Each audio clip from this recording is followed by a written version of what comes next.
في فيديو شفته كان على اليوتيوب باين ان حد يوتيوبر كده عادي يعني بيحلل اداء حد بطل كمال اجسام يعني، وبيقول ان هو بيتمرن غلط.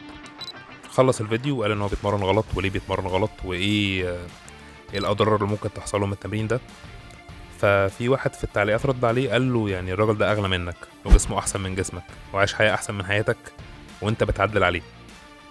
فاكتشفت ان فعلا لو انت عايز تاخد النصيحة الصح بجد والله ما ينفعش تاخدها من حد معاش الموقف ده.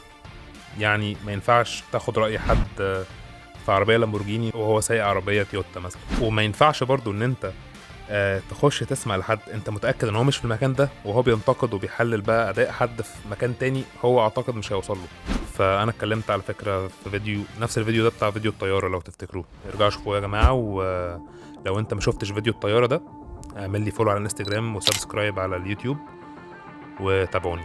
سلام.